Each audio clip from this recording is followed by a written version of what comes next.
Hello, everybody, and welcome to today's lesson live on Christmas Day 2023. Whenever you're watching this, who knows?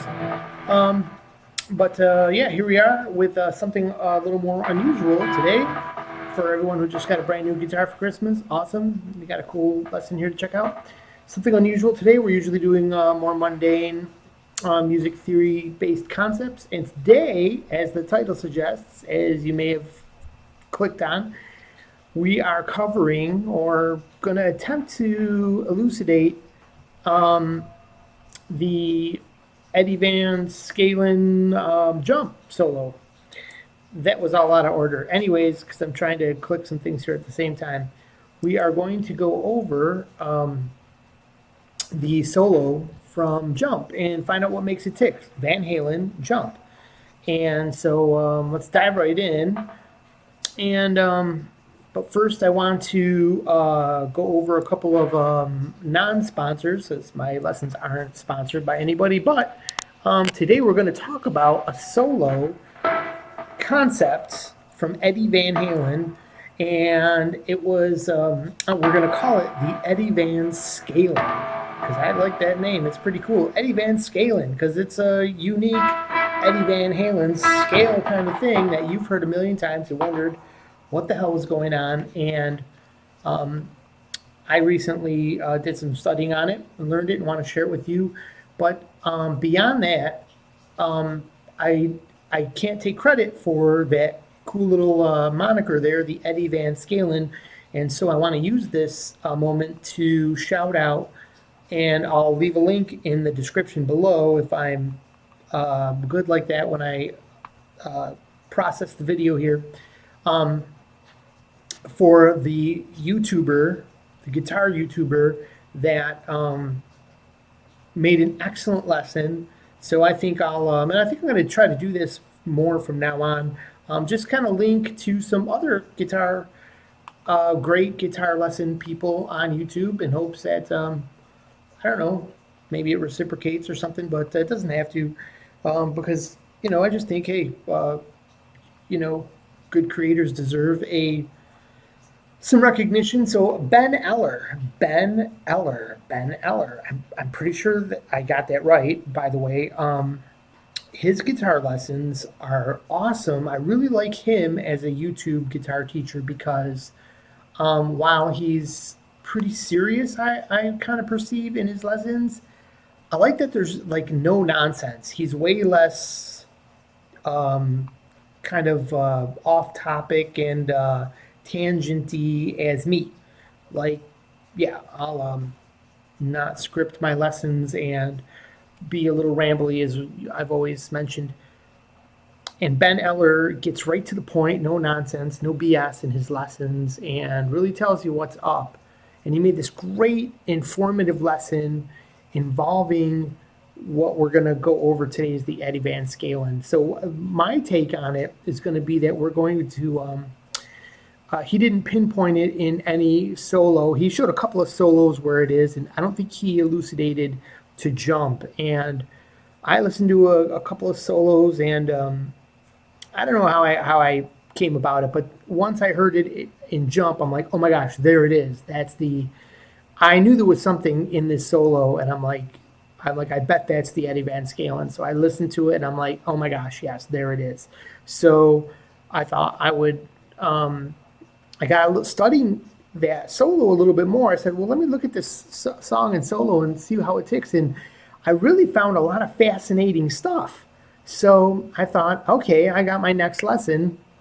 Why don't we go over what makes that solo tick instead of one of our more normal, formal kind of theory-based lessons? So here we are, with much thanks to Ben Eller and his lesson on the Eddie Van Scalen. So let's get started. Now, you should be familiar, hopefully, with this song, Jump. Now, if you're my age, you heard that song a million times, and it's like, why are we doing Jump? That song, of all Van Halen songs you had to pick, why did you have to pick Jump? Yeah, I know. That song is, I understand it like you understand it. It's their pop hit, which we'll go over a little bit more. And it was like, if you're my age, there was a time on the radio when that song was massively worn out. They wore the needle off the record players at the radio stations for sure. And there's a lot of there's a lot less of the hardcore Van Halen to that song than their mainstream catalog there, especially of all their hard rocking hits. Picking up a pick there, all their hard rocking hits off the first album and second album and stuff like that. So they got to 1984 and they needed a pop hit, and what better way to do it? Let's get right into talking about the song here. What better way to do it than do some formulas, and whether they did or not, like, I'm going to go over some things and some ideas I have looking at this song. How do I know what the actual process was? I wasn't there. I've never talked to anybody about it, but there are some things that it certainly looks like from the outside, looking at the creation of the song. Once you see how they made it tick. So, think about this. You're out to make you're a hard rock band. You usually tune down. All their first album, you have to tune the guitar down to a half step. One of the great things about teaching, using this song as a teaching instrument, as an example, as an Eddie Van Halen example, is that it's in standard tuning. You don't have to tune your guitar down. And is there a method behind that madness? Well, I think there is, because the basic of the verses of the song, the main part that might as well jump, jump, do, do, do, do, do, go ahead and jump. Oh, by the way, we can't play the song on here, although I do have a backing track that I created this afternoon with some special things to it we're going to discuss. So I have that. There will be some music, but we can't use the actual music because of obviously copyright issues, and that song would be massively chased down by Atlantic Records or whoever the hell will fire me off some copyright strikes. Even just using the name and the title might strike this video. They might even flag the background track if I made it obvious enough. So who knows? Who knows? I don't think I played the solo good enough. Oh, and the BPM is way slower, so they probably won't. But anyways, hopefully going back to where I was before I broke off in my typical tangent there. This song, the main verses are in the key of C. The most plain Jane vanilla key you could get, all the white keys on the piano. And it kind of makes sense. I mean, you're going for a pop hit. You want to appeal. The thing with like selling 10 million records is probably not making like the hardcore deep music that you love, like say on their record, not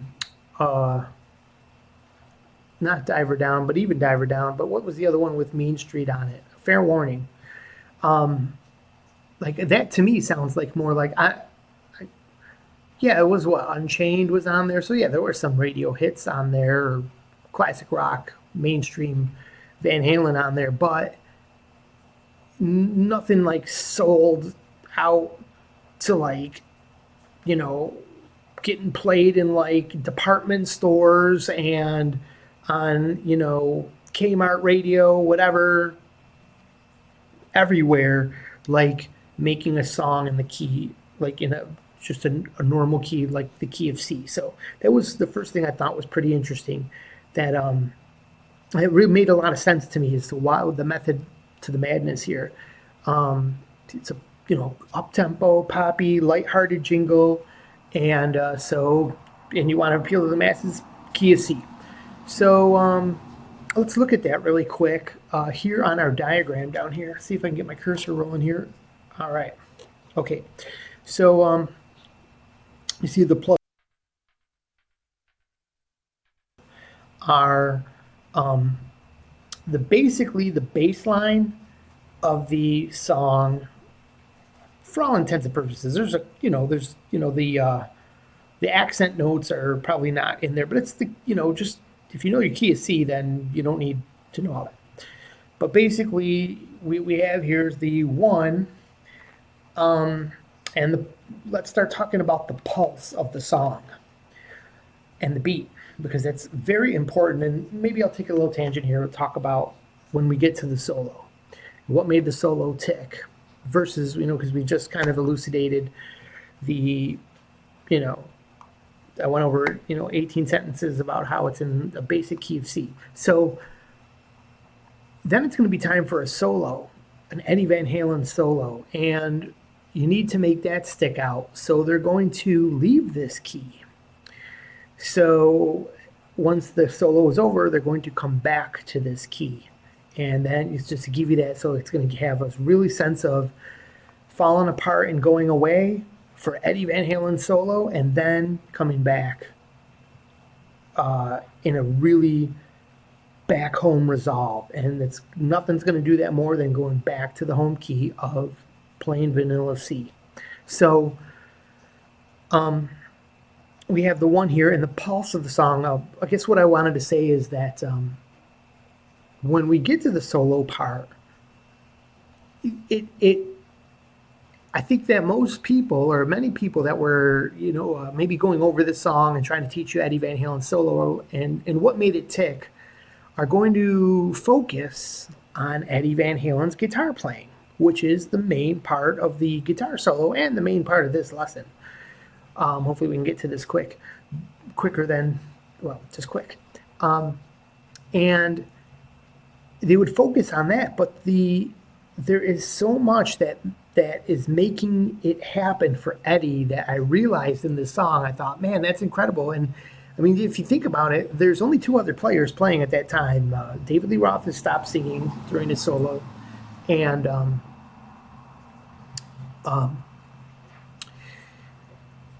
okay, tangent time.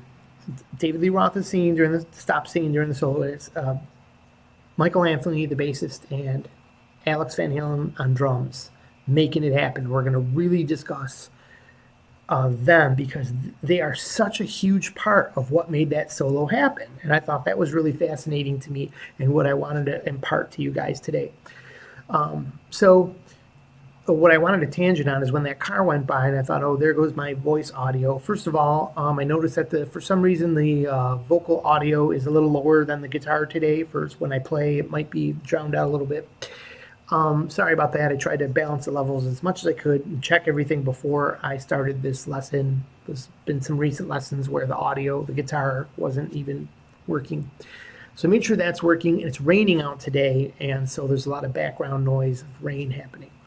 And I'm out in a porch, so that is the method to the madness today. You may hear a car going by from time to time. Okay, so we discussed what was going on in the solo. It's so important about what Michael Anthony and Alex Van Halen are doing during that time. So to get there, let's talk more about the intro to the song. Might as well jump, do do do do do do do. The pulse is 1 2 3 4, 1 2 3 4, 1 2 3 4, 1 2 3 4. But actually, it's 1 and 2 and 3 and 4 and 1 and 2 and 3 and 4. And now notice I'm saying the and in between all the beats because that is I think that would be the eighth notes. This the 1 and 2 and 3 and 4 are the 1 2 3 4 of the measure.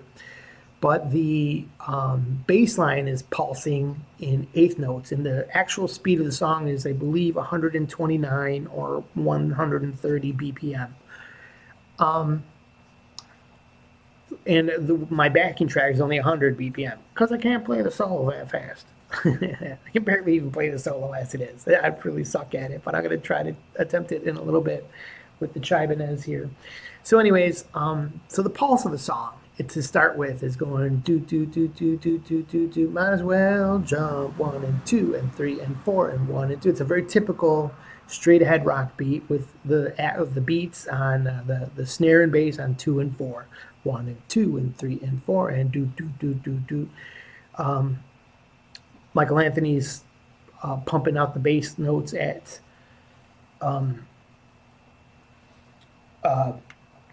the eighth note, pumping out the bass notes on the eighth note. So do do do do do do do do 1 and 2 and 3 and 4 and 1 and 2. Now the song might as well jump, jump, So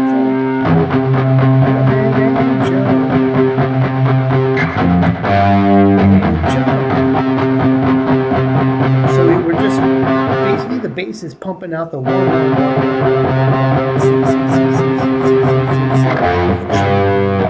So how does that inform us that it's the key of C? Well, it's just a bass note going C, Z, Z, Z, Z, Z, Z, Z, Z.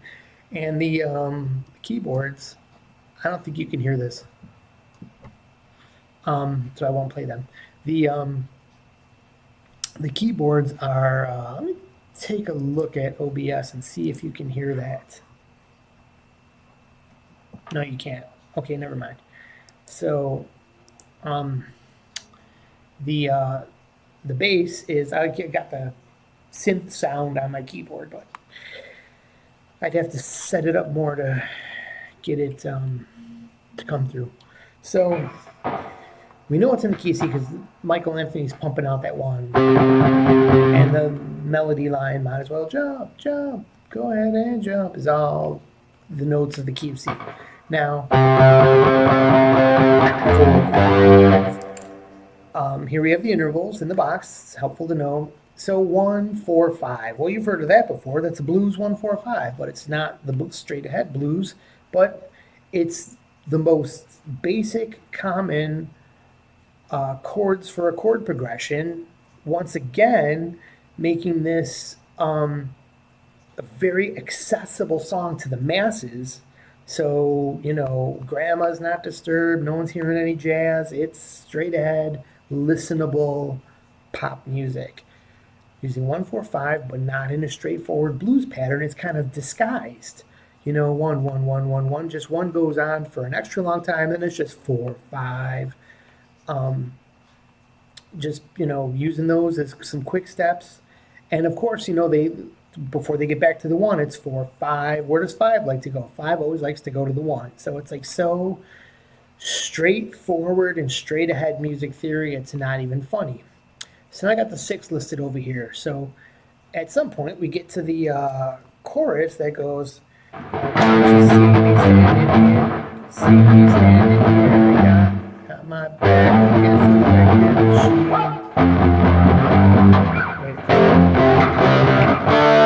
Ain't the worst that you see. Can't you see what I mean?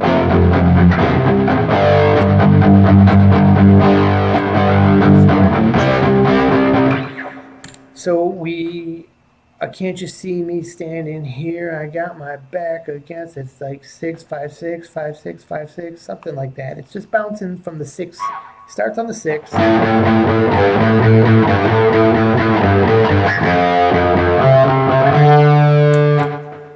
So, you know, basically right there, when we start, it sounds like a sad chorus. They went to the relative minor. It's that simple. So it's another super simple device to make a pop song and help you guys understand how intervals work, how to make basic music, how to make popular music using just the most basic stuff around.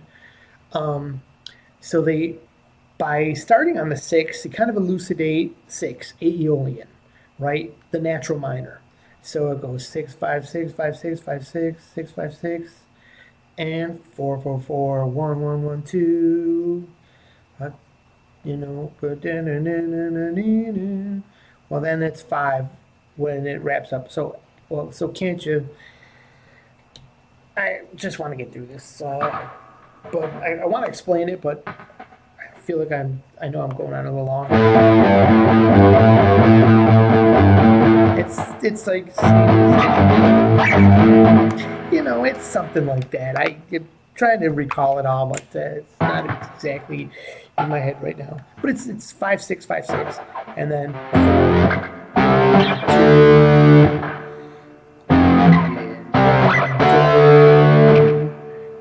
not exactly elucidating the modes there, but you know, the 2 is the 2. It's a minor chord. So the progression is sounding sad and minor for the, what do you call that? Is that the chorus? Can't you see what I mean? And now that goes to the G.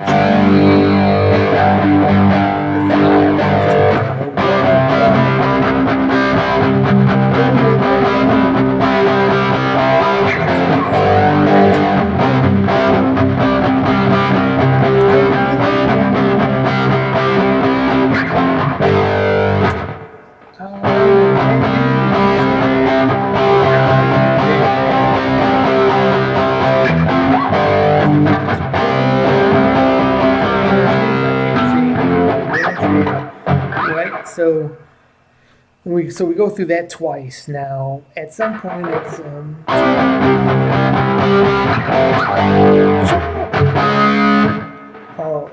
sorry.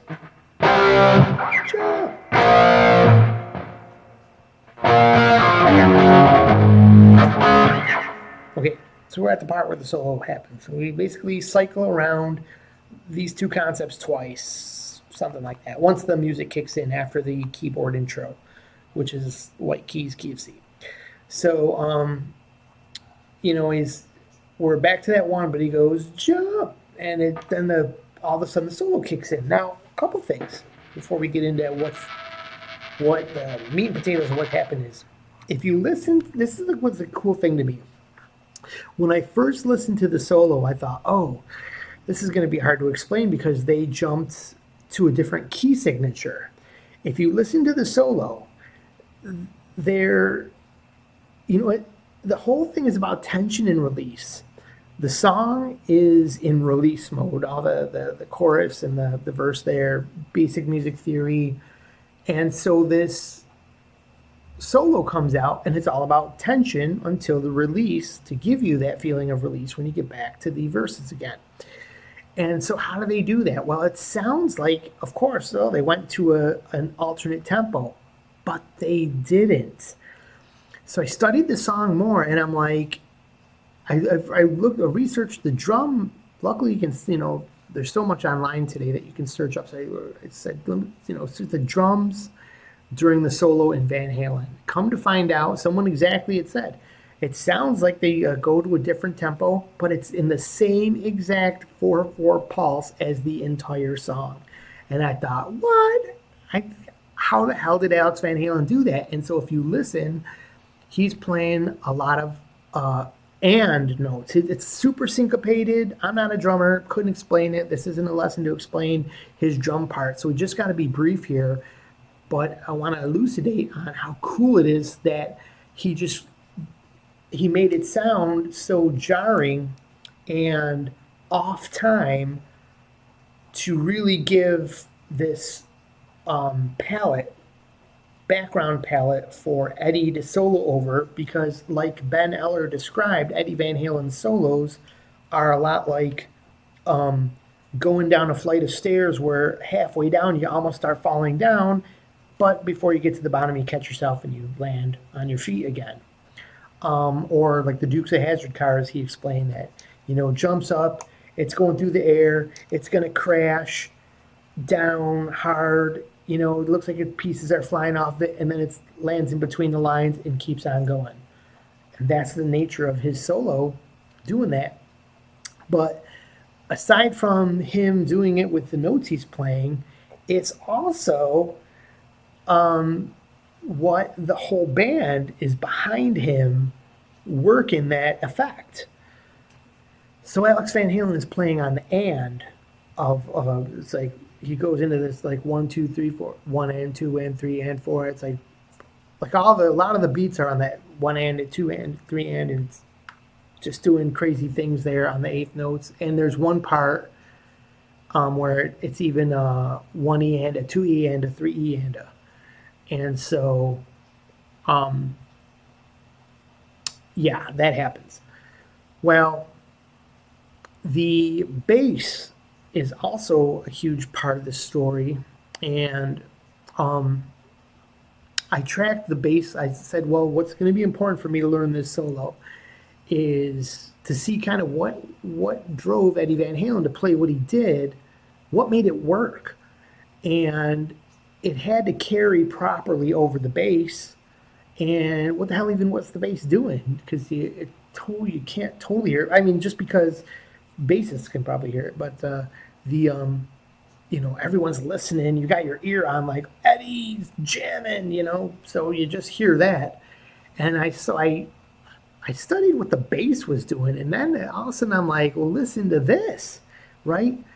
First of all, I couldn't pin down what the bass was even doing. So it took a long time listening, and I got it figured out.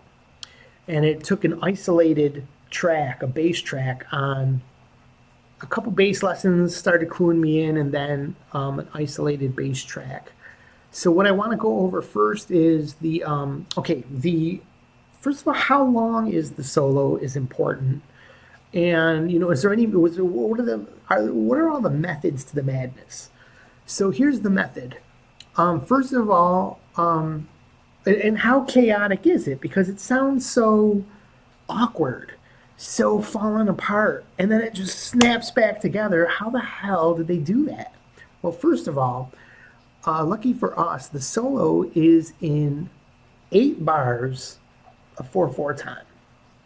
Now this 4/4, these bars of 4/4 have 8 notes in them because they're eighth notes, 1 and a 2 and a, or 1 and 2 and 3 and 4 and 1 and 2 and 3 and 4. So he completes that solo over,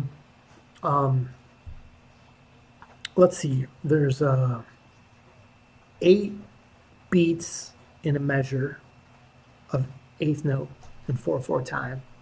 So 2 of those is 16, 32, 64 beats. He plays that solo, I'm pretty sure my math is right there, over 64 beats. And what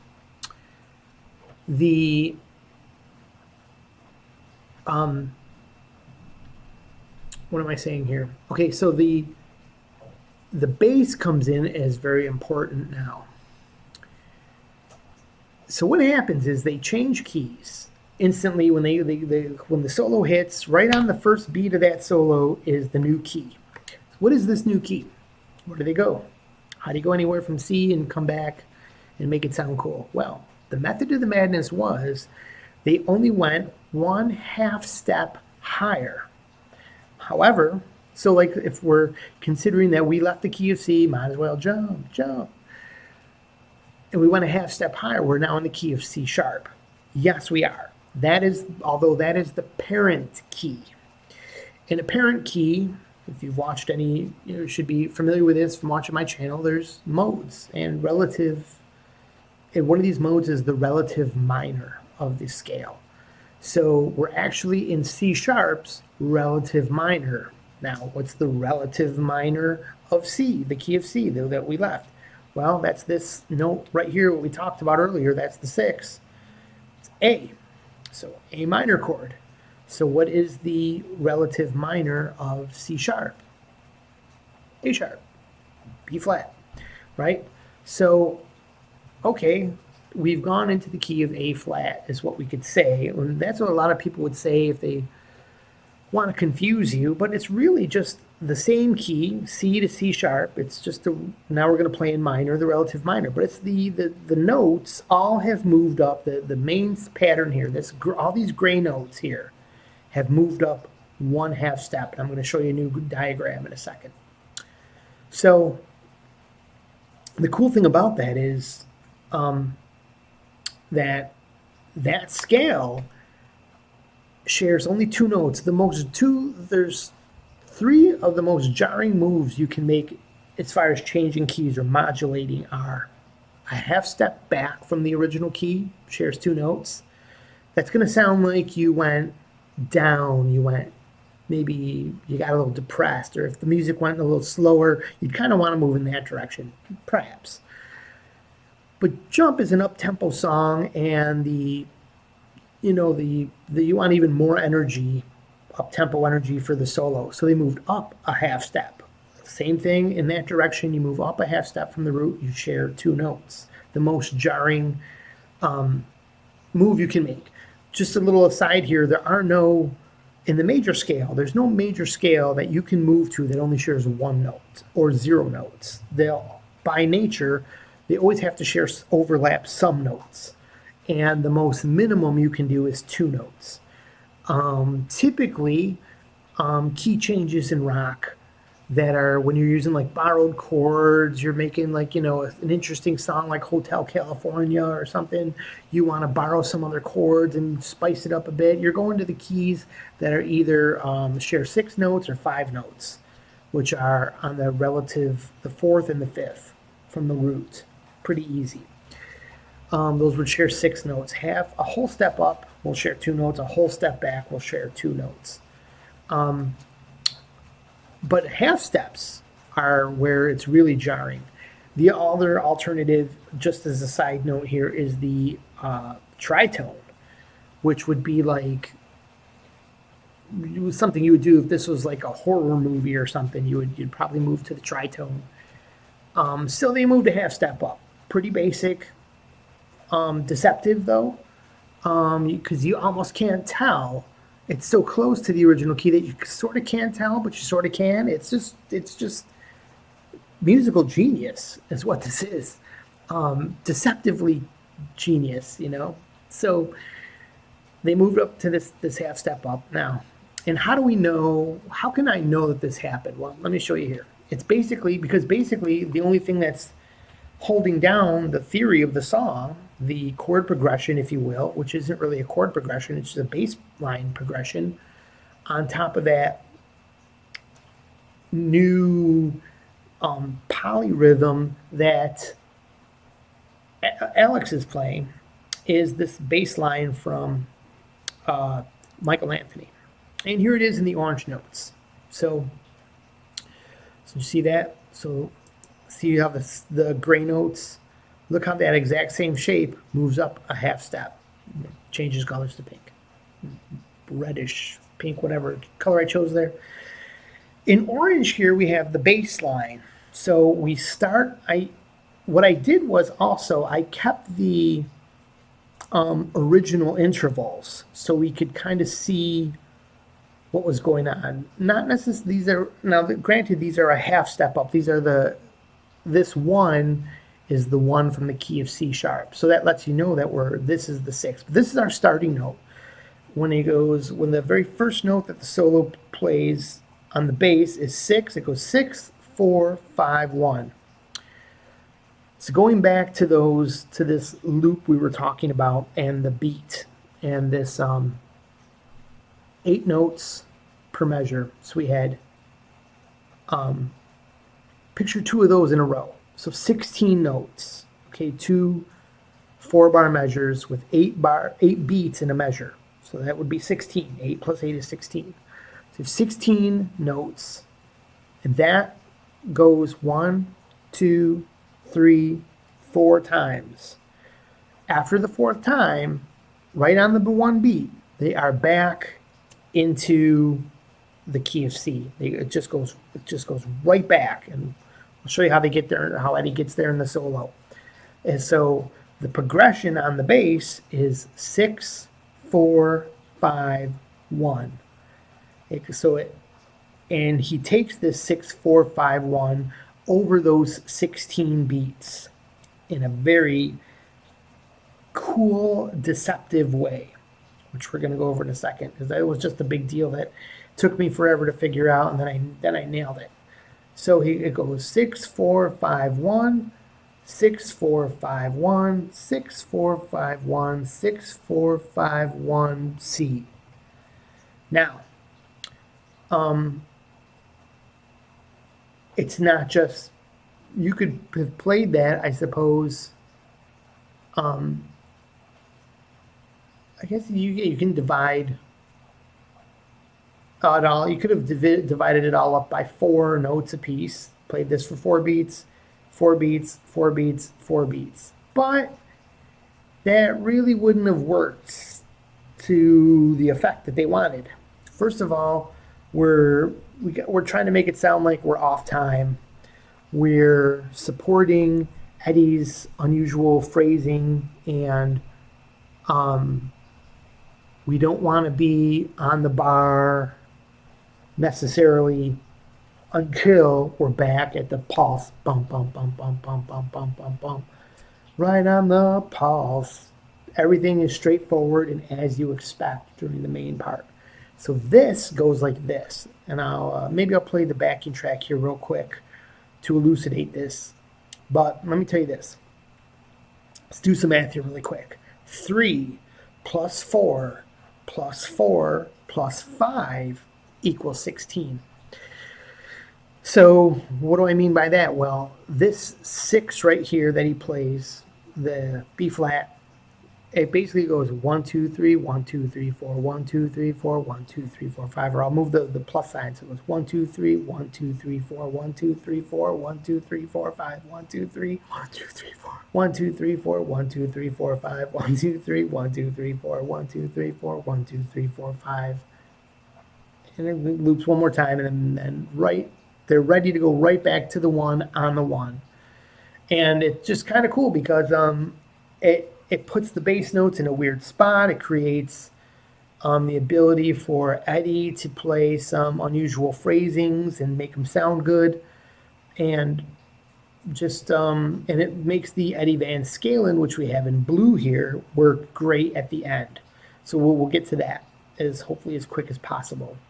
So I've got this blue note also in the mix here. Let me get the right color there. I think that was this color, yeah, as one of the notes. So basically right here we've got a picture of the actual, basically all the notes of the solo. We start here, so when that thing is going do do do do do do.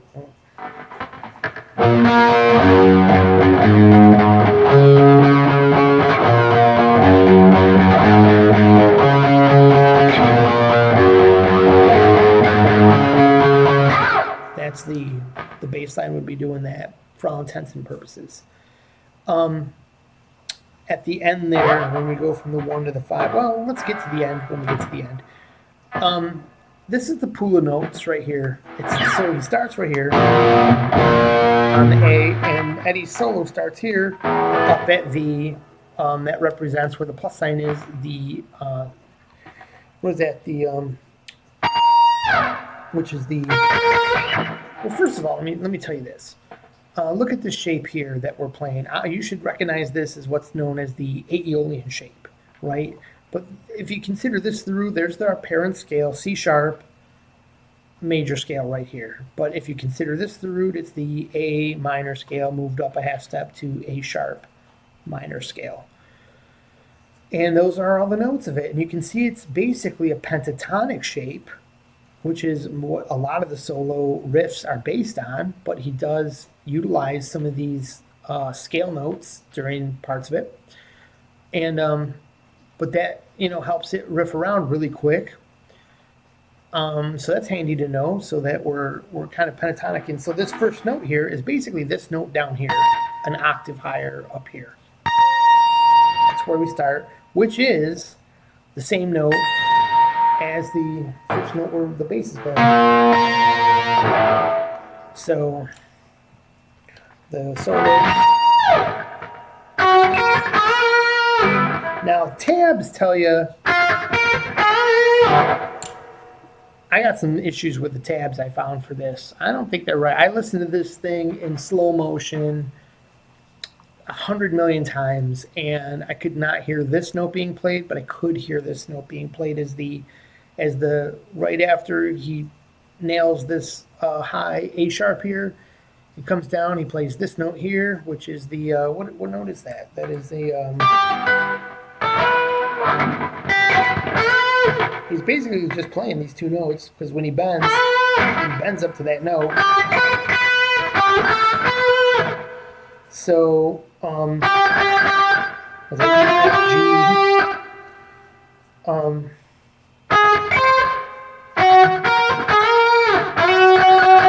F sharp, sorry.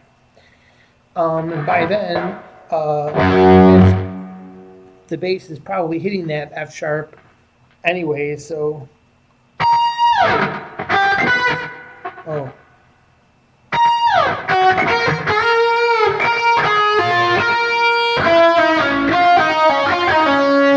Something like that. I can never play that. I'll get it someday if I practice it a lot, but I am terrible at that very first lick. It's like.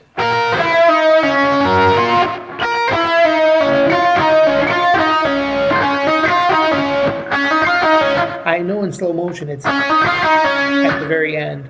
So. Something like that.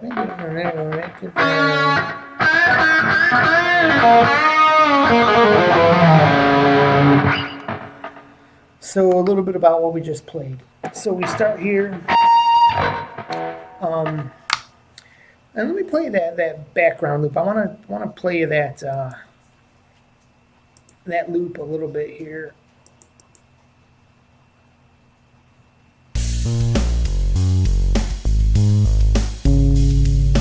I made this up.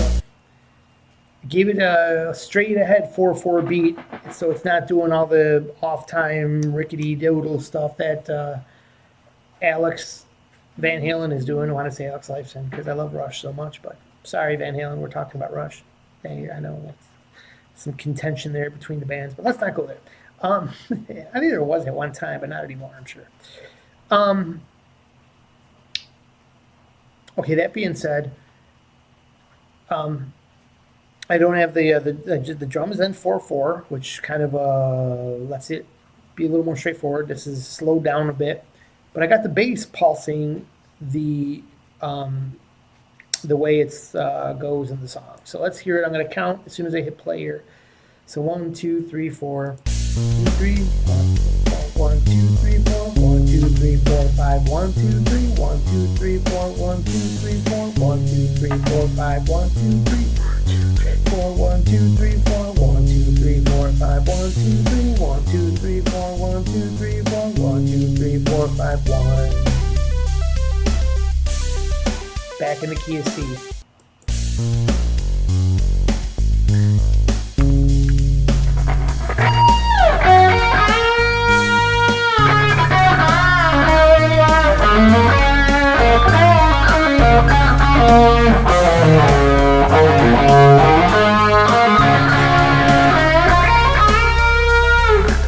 Yeah, that doesn't work as soon as they go back there.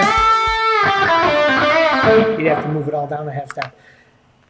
Anyways, just to show you, you can riff on that shape and you'll play the solo. I mean, not the solo, but I mean, you can play in key just by knowing you can see that all these notes I'm telling you about are in the key that this bass line is in. And so a couple more things about the bass line. So you can tell that also we're in minor because we'll look at the notes we started on, just like the chorus of the song that was in C, which started on a 6. Here we went 6, 4, 5, 1. We're cycling 6, 4, 5, 1. So minor, couple notes from the major side, and back to minor. And giving it that minor sound, but it doesn't totally sound. So nothing is like nailed in stone during this. The beat isn't nailed in stone. I mean, it is, but it's like it's being played in a way that throws the listener. The bass line is being played in a way that throws the listener. The chord progression is a way that throws the listener. And Eddie Van Halen's phrasing throws the listener. So it's just like this whole jarring thing that people loved. And yeah, so we go start on the root of the progression.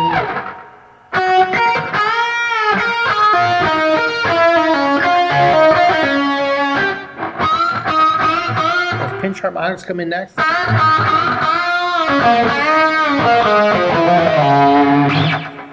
So these blue notes are the blue notes of the scale. And when I, during the first riff there, that's pentatonic, but then he goes,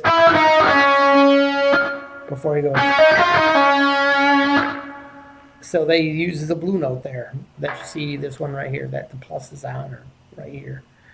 And then after he bends this note up here that the plus is on. The tabs say it's this note. I just like playing.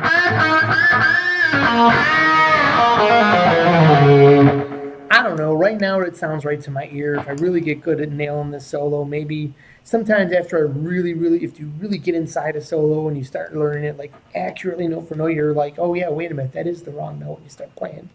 You hear it the right way. So I could be hearing it wrong right now, but for me right now.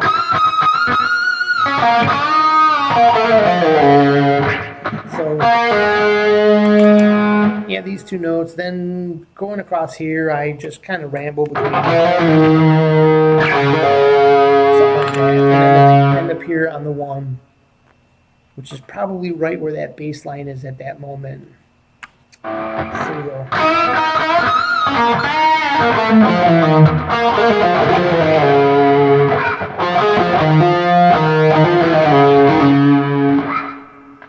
And then right there, we've completed, I believe the first cycle of that bass progression. And right here on the 6, we're back here. We go.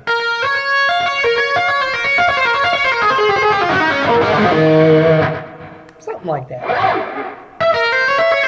Oh.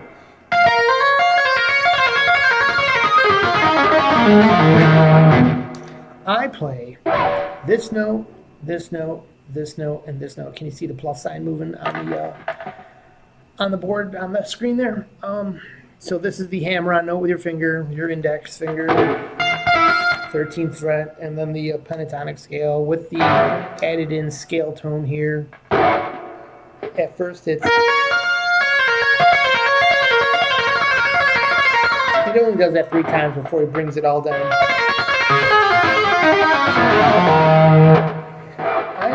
I put my index finger. Some tabs I've seen just he shows he plays all the way down here, but and it looks like he does that on the video. But I don't know if he's playing that. I don't know if they just acted that out on the video, which they might have. Some parts look really accurate, like he is playing it, but it sounds in slow motion like his index finger went here at some point. Like so, for example. Get that color right there and go like there and there and there and there. So I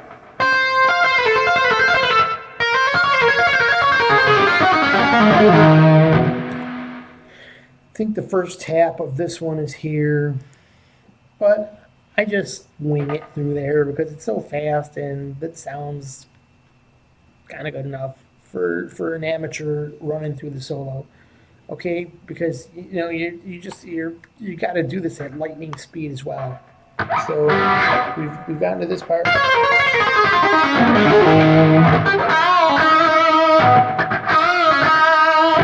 Basic standard pentatonic riff. Everybody does that, right? Then we got a little arpeggiated.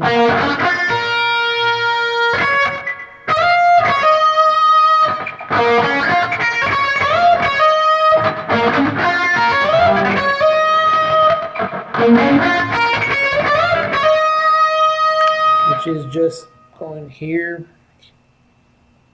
We'll start with that 6 again. 6, 1, 3, 6, 1. Slide your pinky up to the 3, 1, 2. Does a little bend on that, and then you can hear it. If you listen to it in slow motion, he's kind of holding it and slides up as he moves his hand over to the Eddie Van Scalen time. So here, after that,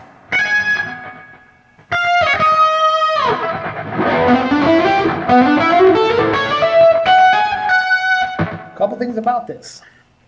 So it's lightning speed, and this is the Eddie Van Scalen. So what you can see here is this is not, part of this is in the key. This 1, 7, 3, 4, 5, 2, that's part of what I consider the outside of the Phrygian scale. So that in this key it would be right here.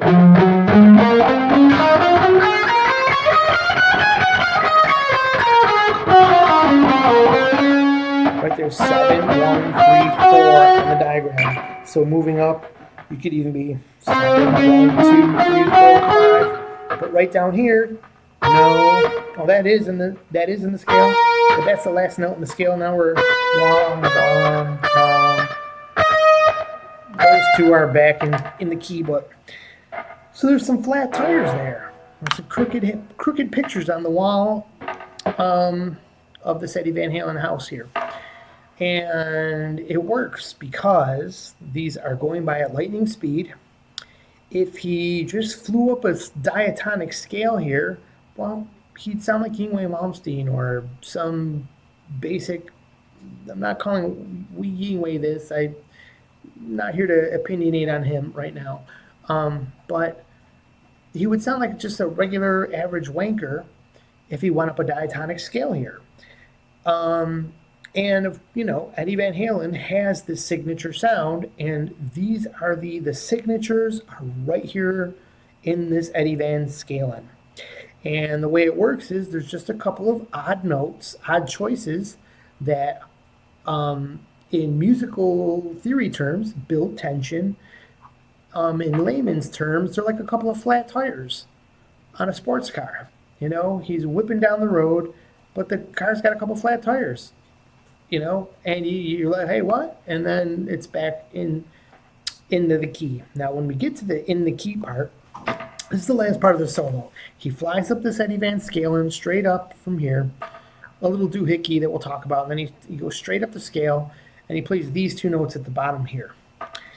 And what these two notes are, I don't know what the hell just happened there. Okay, let's get that back there. What these two notes are basically back to, it's a hammer-on from the G, A, G. And we're getting back to what key? The key of C. The C chord has what notes in it? C, E, G. So we landed on the fifth of the chord. This is basically, for all intents and purposes, inside the chord, not perfectly inside the one of the chord, the C, but G, good enough. We're on one of the shell notes of the chord, one of the stable notes of the chord, the 5, and it's a little hammer on there. When I say hammer on, the tablatures always show this Eddie Van Scalen continuing, and the hammer on is a half note up and back. I don't hear that. I've listened to it 4 million times because I thought the tab should be right, but all I hear, and it makes sense to me because at that moment they are back in the key. The bass note is back, the beat is back on the 1, the bass note is hitting the C note, and the keyboard, riff is ready to start in the key of C, and this hammer on here from the G to the A is securely in the key of C. To me, that sounds better than, it's not a minor sound at that moment. It's a major happy ending on the C. That's what I hear. And I played it slow and listened very carefully because I thought for sure this tab must be right. But I don't think the tabs are right. I don't think people are listening close enough. So anyways, that being said, when you get to this Eddie Van Scalen, you go play this 7, 1, 2, 3, 4, 5. And then you play it again and you rip the Eddie Van Scalen. So you do it first. I don't know. That sounded right that time. Playing.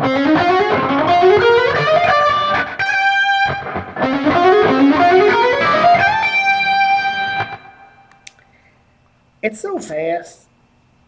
It could be either. But listen to it really slow and listen to it for yourself and see what you think what that hammer-on note is at the end there. But anyways, so we play this twice. And I listen to it very carefully, and over what's happening on the bass line at that moment is from this part here when we've gone, oops, we're at the 6 and the 4 on the bass line. So now we're about to get 4 notes of this G sharp and 5 notes of this C sharp. So on the 4 notes of this G sharp is when he's in the Eddie Van, the very first part. And then when it goes to the 5 notes of this C sharp right here, he starts again and rips the whole thing over the 5 notes. 2, 3, 4, 5, back to the 1. Probably somewhere on the 5th note there, and the pull off brings you back to the one where the keyboard is. All right, so one thing about this is, so how did all that work? How could all that work? How do these wrong notes work? Well, see where we are here, the 1. What's above the 1, the 5.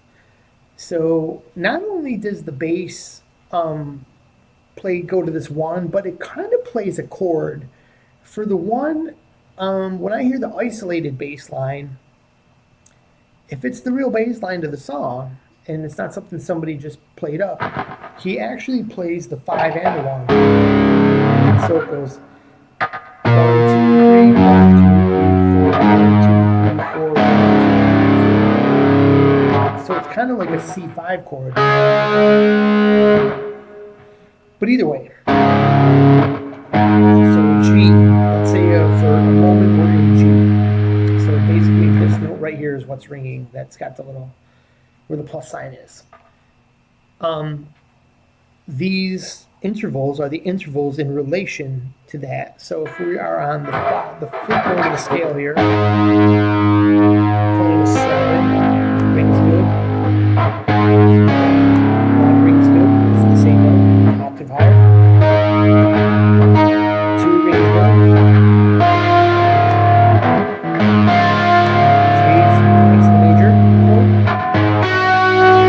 Suspended, sounds good. And back to the 1, or on the 5, or basically the 1. Same note there. So actually where I said another note was the octave, that was this note. That's the 5. It's kind of hard to convey to you guys because, yeah, it's the 5th note of the key that we're in, but kind of like at that moment, since it's the bass note that's playing, we're considering it the 1, and then what are all these notes in relation? If these notes are in relation to that as the 1, we've got a major 3rd, 5, major 3rd,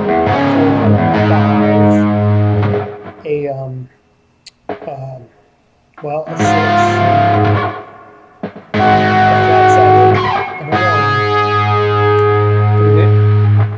but now we play.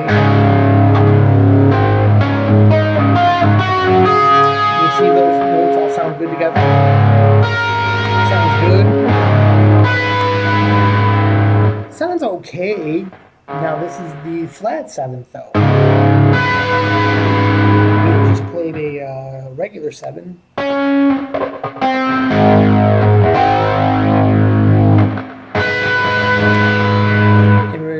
In conjunction or right next to that note, it sounds pretty bad, but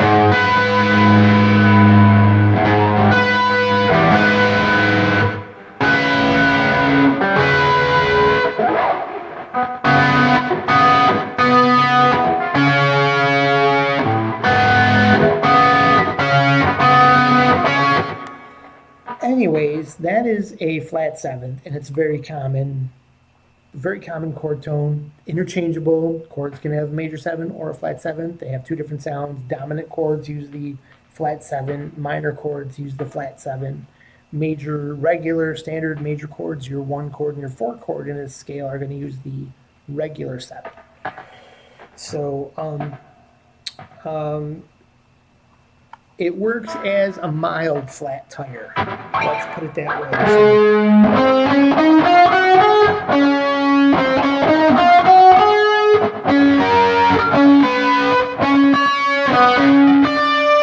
Now there's the real flat tire right there. The one that says B2 for flat 2. So that is just 1/2 step away above the 1. So that is just a wrong note all day long. As you can hear, if we play the note just behind it, that's the octave. The 2, which is the now considered I would consider it like a 9. Is just, well, that's like a flat 9, but boy, it's just really obtuse against the chord of the moment, or really the bass note of the moment, However, at the same time, it's going by so fast that you don't really notice it, other than it works almost like a subliminal message. Like you're looking at a house real fast and you saw like one crooked picture on the wall. You're like, oh, well, this room is weird. Someone's kind of freaky lives here. They don't straighten the pictures on their wall, you know? And that is like the story of the Eddie Van Scalen. It's just something's amiss. And you can hear it when it runs. When you hear Eddie Van Halen, you're like, whoa, that was a weird scale. Like, what? How did he make it sound like that? Like, I never heard a major scale sound cool, but a little off kilter like that. What is it? And this is it right here. These are the character notes that make it happen. This flat 7 and that flat 2. So we go 2, 3, and then back to the those two notes right there. So that all being said, let me try to play it with this backing track here. I think we kind of did that before anyways. Let's try to hear it. I'm going to totally butcher this thing because I'm terrible at playing this, but I think it'll give you guys a good laugh anyways, so that'll be good. And we'll give a quick shout out here to the House of Guitars. I wanted to say that at the beginning here. I'm wearing my House of Guitars t-shirt here. 645 Titus Avenue. Only cool guitarists wear a House of Guitars t-shirt. I think the dude from Def Leppard wore a House of Guitars t-shirt in one of the videos there. They were ranting and raving over that. 645 Titus Avenue, Rochester, New York. I don't know why I just shouted out to them, but they've not been too bad of a store for me. I bought a guitar there one time, an acoustic guitar, and lots of sets of strings. And yeah, there are a lot of good competing music stores in Rochester, however, but you can't beat the experience and the fun and finding some unusual stuff as far as records. And you want a band that isn't heard very often, you go to the House of Guitars to find them. Back when you used to buy CDs, sad state of affairs now, we all know. But t-shirts there, awesome. Anyways, sorry, let's get to the solo. All right, here we go. I'm gonna try to get this note because stupid me, when I made this thing, I should have made it with a click, a 4-note click in. That would have been cool, but I didn't, so I kind of just gotta loop it so we can play it a second time.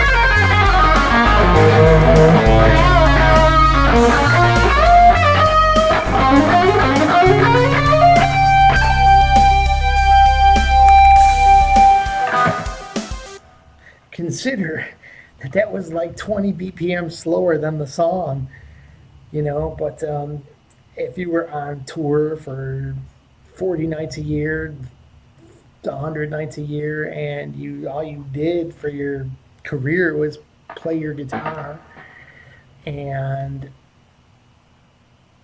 you would you could pull it off like Eddie Van Halen did, and you're just Eddie Van Halen. You've got it. You've got the guitar talent that people didn't have, and he took it and ran with it. And God bless Eddie Van Halen. I mean, I don't know about all that, but you know what I mean. All hail Eddie Van Halen, because what a true master he was, and definitely owed these tributes for all the great music he gave us. So yeah, I thought this would be a great lesson. I think that's it. From there, we go back to the main part of the song, a little riffing around back in the key of C to kind of get us back into that main pulse of the song. And it wraps up with a couple of choruses, or verses, or whatever the hell it is. I always get those two confused. Before I go on too far here, let's wrap this lesson up with thank you for watching. If you like this lesson and you want to see more stuff come out every week. You have to like at the minimum, subscribe, comment down below. The commenting, even though of course, I enjoy it. I should gotta make a lesson where I go over some of the comments that I get because a lot of them are great. You guys are very warm, welcoming comments, and I really appreciate. You guys are awesome for that. But I guess, and I hate to say it because I hate negativity and I hate social media for all the hate stream that's there 24/7. But even the controversial stuff drives the algorithm, I think. So take that with a grain of salt. I'm not telling you to get crappy in my comment areas, but I think I just ruined it anyways. But nobody watches these videos to the end anyways, so maybe I'm safe. With that being said, the most important thing you can do is subscribe. I'd really appreciate that. I didn't put any message in the beginning, in the middle of the lesson to say to subscribe, like I should have. So if you're here watching this, I appreciate it and would love that click. And so we can get over 1,000 and really start making this channel happen. Because I gotta start adding one of those links where you can buy me a coffee or whatever that is. So if this could become a regular thing I could do, that would just be great. But we'll see how that goes. I appreciate you guys for watching. Stay tuned for more. Give me a song you'd like to see taken apart. I'm pretty picky on music. If you tell me let's pick apart Sweet Child of Mine, that's going to take a couple years because I'm probably not going to play that song. Or a lot of songs like it, or Three Doors Down, or some things that I'll listen to on the radio. But okay, bye everybody. Thanks for watching. Have a great day. And of course, we got to find the off button, like I always do. See ya.